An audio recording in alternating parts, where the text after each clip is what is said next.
is increasingly seen as a floor, not as a ceiling. Allies are also investing more in modern capabilities, contributing more to NATO deployments and exercises, and we have agreed to increase NATO's common to finance the facilities we need for reinforcement, as well as more training and more exercises, command and control, and engagement with partners. We face a radical change to our security environment, and strategic competition is rising around the world. So today, leaders have endorsed NATO's new strategic concept, and it is published as we speak.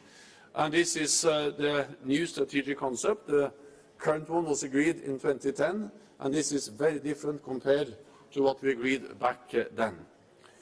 It makes clear that Russia poses the most significant and direct threat to our security. In the current concept, we state that Russia is a strategic partner.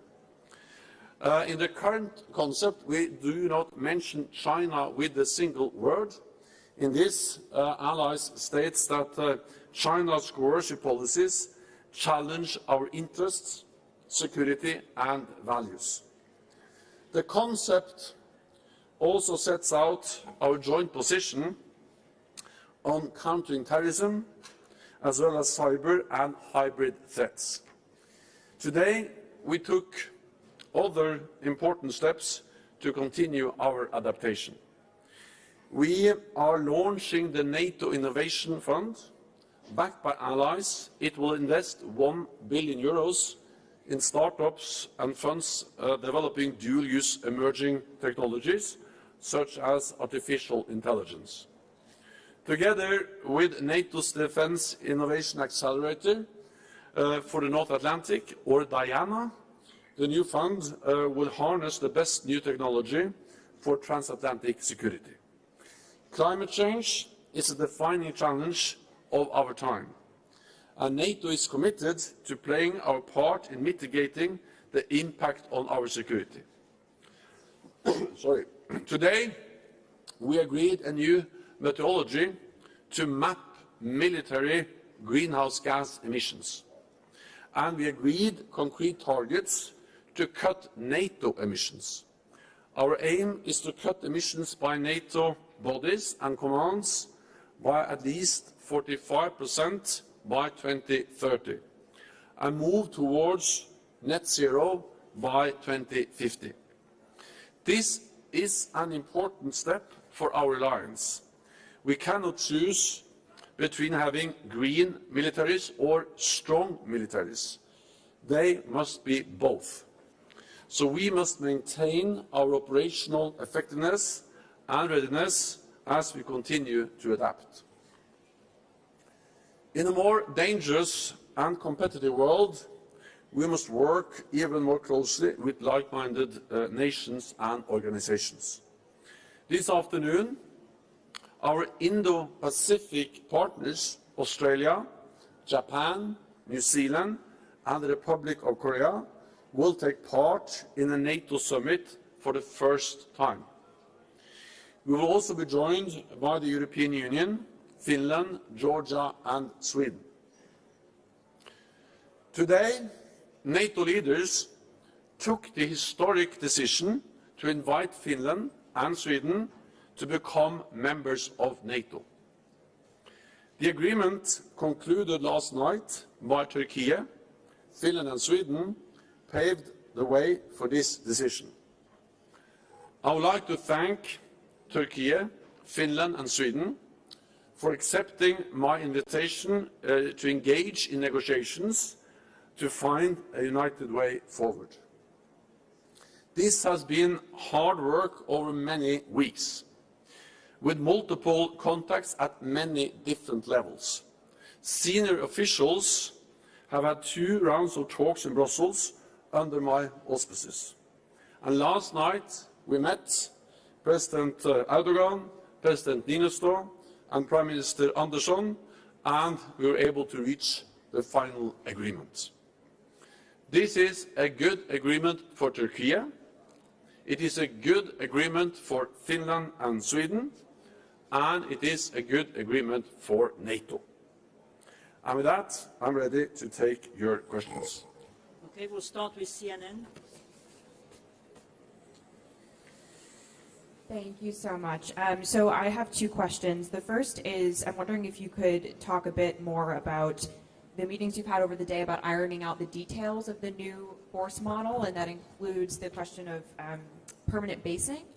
And I'm wondering, Putin has said that Finland and Sweden's membership bids don't pose a direct threat to Russia, but he has also warned them about becoming bases for NATO forces or equipment. So I'm wondering whether NATO has any plans to put permanent bases in those countries now that they've been formally invited into the alliance. First of all, the decision to invite Finland and Sweden to become members demonstrates that NATO's door is open. It demonstrates that President Putin did not succeed in closing NATO's door. NATO's door remains open. And it also demonstrates that we respect the sovereign right of every nation to choose their own path. So we, of course, respected Finland and Sweden when they decided to stay out of NATO for many, many years. But then we also welcome them and respect their decision to join NATO. NATO allies have already stepped up, and NATO has increased its presence in the Baltic Nordic region. And of course, when they become members, we can do even more together. What we will make sure with our presence is that we are able to defend all allies, including, of course, Finland and Sweden. And this links to the first part of your question. When it comes to this fundamental shift in our deterrence and defense, this is about air, sea, land, cyber. But when we speak about land, that entails or is composed of three main elements. Partly more forward presence. We will enhance, reinforce the battle groups we have already deployed up to brigade levels. So that's more presence, especially in the eastern part of the alliance. The second element is more pre-positioned equipment. We know that actually to move people can go quite fast, but to move heavy equipment, battle tanks, ammunition, fuel, all kinds of supplies, that take time. So if you have that pre-positioned in place, then you can move in very quickly with the personnel. So the second element, on top of the increased presence, will be more pre-positioned equipment. And then on top of that, we will have for the first time since the Cold War, pre-assigned forces in, of course, their home countries. But these forces will then rotate in and out. They will train. They will learn how to operate together with the home forces, for instance, in the Baltic countries or in Poland or other places in the alliance. They will be familiar with the terrain, with the pre-positioned equipment. And for instance, one example of this is what Germany just has announced, that they are now pre-assigning, designating a specific brigade in Germany that will train and, of course, work together with the already German battle group in Lithuania and with more pre-positioned equipment. Then this German brigade has a specific responsibility and I would say advantages because they have trained there and know the country to reinforce and support Lithuania if needed. So these are the three elements. You can also look at the NATO homepage. You can see more details there in the fact sheet. And then, of course, the announcement by different allies today makes it also is actually giving substance to the decisions that allies made today. Interfax Ukraine. Thank you, Anna. Interfax Ukraine. Happy birthday, Oana. And thank you from all of my colleagues for everything you are doing for us. Sorry, Secretary General. Question for you. Coming back to President Zelensky's address, what kind of reaction was from leaders in the room? Can you give a little bit more on this? What will be the main message to Ukrainian people? Do you think it will be possible for Ukraine then, when this war will be over, to join NATO like Sweden and Finland without membership action plan? Thank you. Well, the message from the leaders in the meeting and in the room was a very strong expression of support. And not only expression of support, but actually they announced additional systems, weapons, equipment that allies, NATO allies, are now delivering to Ukraine. Germany made announcements, Norway made announcements, and other countries made announcements for additional support, military support to Ukraine. The Netherlands also made announcements on more heavy weapons to Ukraine.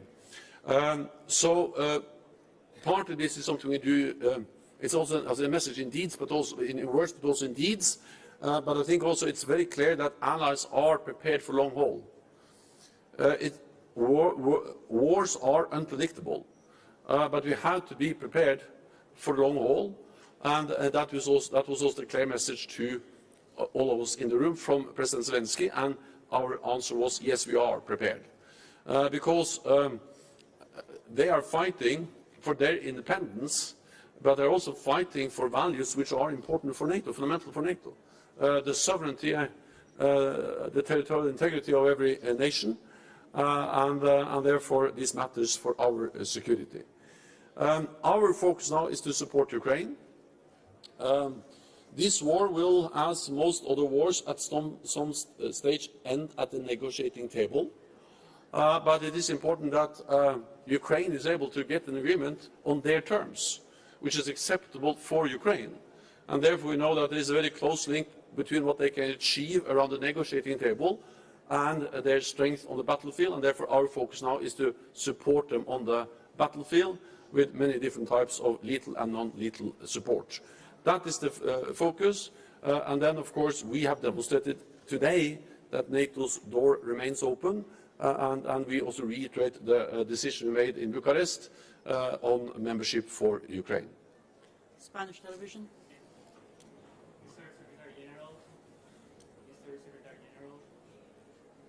Welcome to Madrid. You don't have a crystal ball, but I was wondering, how much longer do you think it's going to take for Finland and Sweden to join the NATO, since it's a pretty urgent situation? Thank you very much.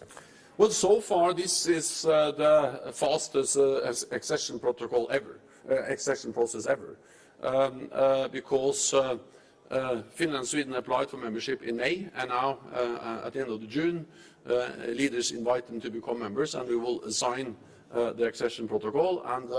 And then what remains, of course, is the ratification in 30 parliaments.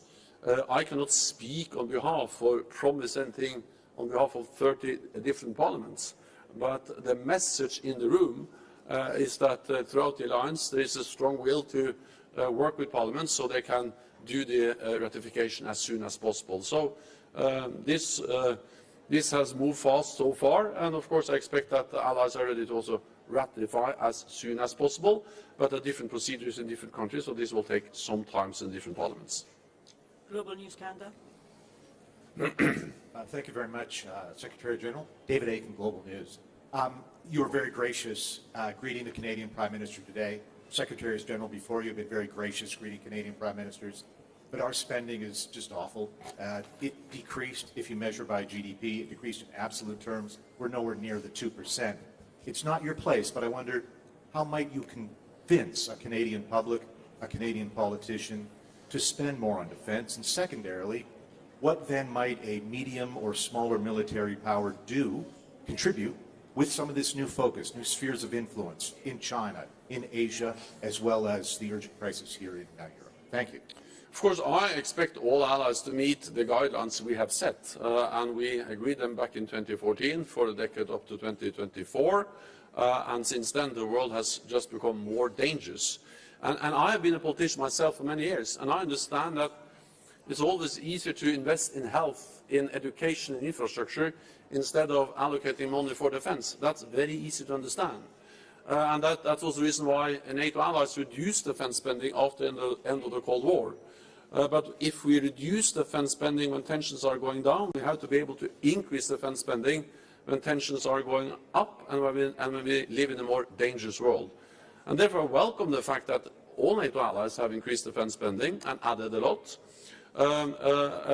Not all allies have plans in place to be at 2% by 2024, but the vast majority have such plans, and more allies are actually meeting the 2% target or are very close.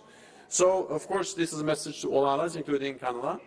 At the same time, also welcome the fact that Canada and other allies are providing a lot of capabilities, contributions to NATO missions and operations, and Canada lead the battle group in Latvia. I've been there together with with Prime Minister Trudeau, and also with the Defence and the Foreign Minister, and also welcome the fact that Canada is now stepping up its presence in Latvia, and of course this also counts a lot when it comes to contributions to our collective defence. Thank you. That's, I'm afraid, all that we have time for. Secretary General needs to meet our Indo-Pacific partners. Secretary General. Thank you so much.